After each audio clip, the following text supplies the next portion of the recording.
Welcome to the fourth in our series of training podcasts for the Integrated National Evaluation Tool, or INET, for the Public Health Agency of Canada. In this podcast, we will take a look at questions 11 through 19 in the INET.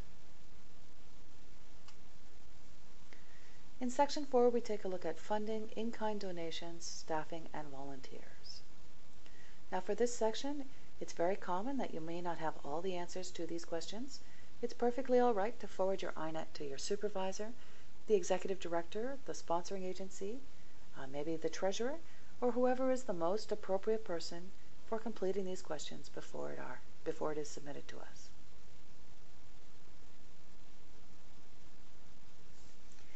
Question 11, we ask, did your project receive money for CAPC, CPNP programs, services, or activities from any sources other than the Public Health Agency of Canada's CAPC, CPNP, or Aboriginal Head Start in urban and northern community programs between April 1st, 2009 and March 31st, 2010?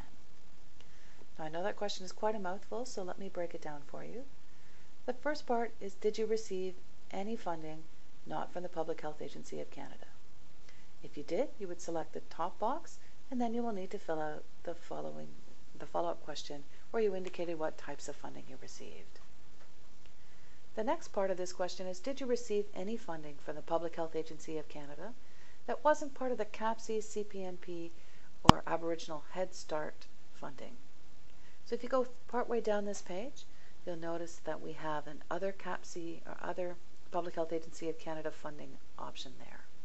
So there are other programs that you may have received funding from, like the Diabetes Strategy Fund, the Hep C funding, the FASD National Strategy funding.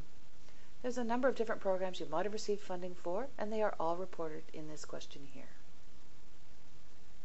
Now, if you didn't receive any money from any other sources, you would select no here, and the follow-up question will disappear because it is not appropriate for your project to answer it. If you are answering about what types of funding you received, you should insert a 0 for any category where you did not receive any funding. Please do not leave any boxes blank.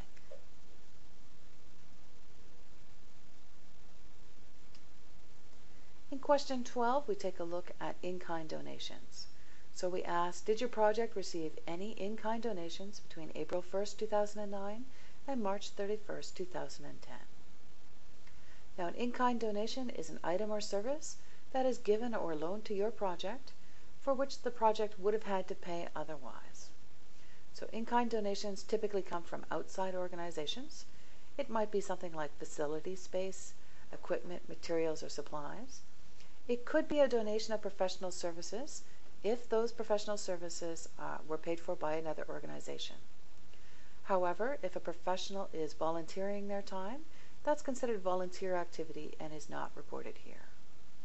Also, an in-kind donation does not include any cash. It's something other than cash. If you did receive in-kind donations, you will need to fill out the follow-up question, and there we ask you to estimate the value in dollars of any in-kind donations that were made to your project. And again here, if there is a category where you did not receive any in-kind donations, please insert a 0 rather than leaving the box blank.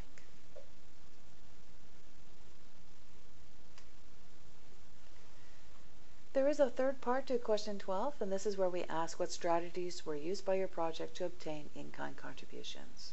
So there's a number of different strategies your project might have undertaken, but it's also possible that you weren't doing anything specifically, but you still did get in-kind contributions. In that case, you would indicate that you used none of these strategies.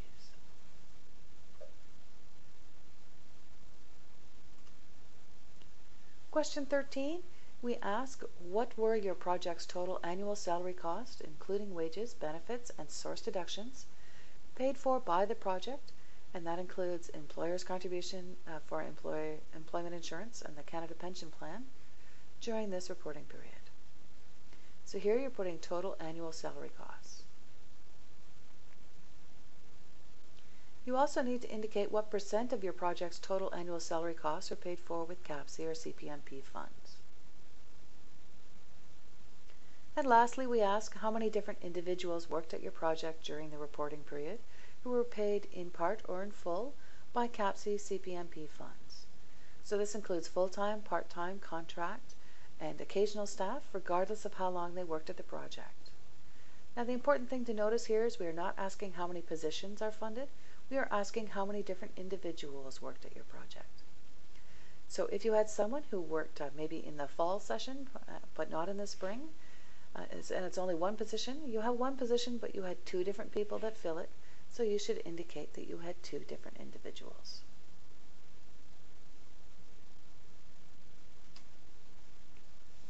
In question 14, we ask, during the reporting period, did any of your current or past participants do paid work for your project? And if you indicate yes, you will need to do the follow-up question where you tell us approximately how many different current or past participants did paid work during the reporting period. Now you'll notice that we have broken them down into several different categories there. So we ask about those that did paid work on a full-time basis, a part-time basis, an occasional basis, and a contract basis. And again, you should insert a 0 for any category where you are not reporting any staff.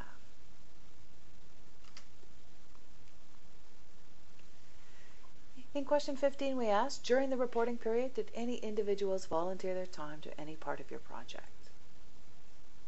And then we ask you to estimate the number of different individuals who've donated their time and estimate the corresponding number of hours that were volunteered during the reporting period. And again, we've broken these down into categories.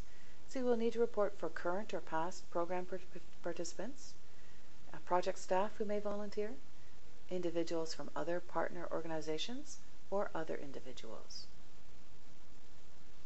So if you had someone whose staff, a professional whose staff time is paid for by a partner organization, this would be reported here. Finally, you also need to indicate in which of the following activities your volunteers were involved. So there's quite a detailed list for the various ways that volunteers may be active in your project.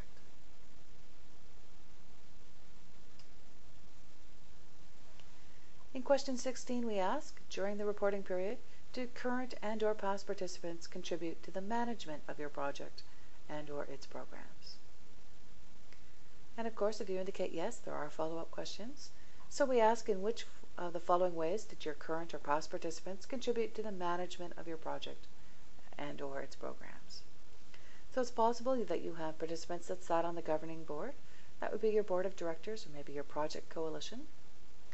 You may have participants that are directly involved in an advisory group that gives advice to the governing body. Or perhaps there is another way that they contribute to the management of your project.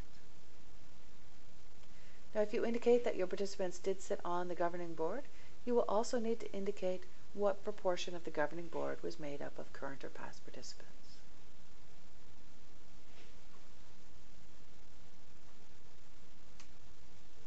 In question 17, we asked, during the reporting period, were formal mechanisms provided to participants to gather their feedback on the project or its programs, for example, interviews, surveys, or focus groups?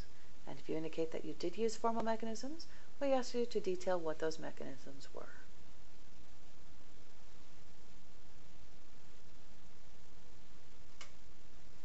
This takes us to section 5, the last section of the INET, where we talk about partnerships and community involvement.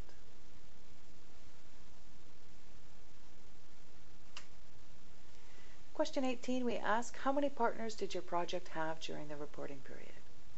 Now, partner is defined as an organization which contributes to the management, coordination, and or the delivery of your project.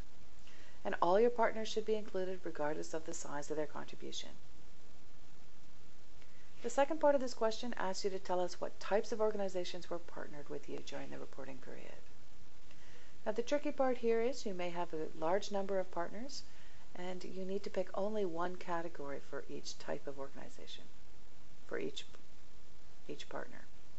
So for example, if you have 2 partners, you can choose a maximum of 2 categories to describe what kind of partners you have.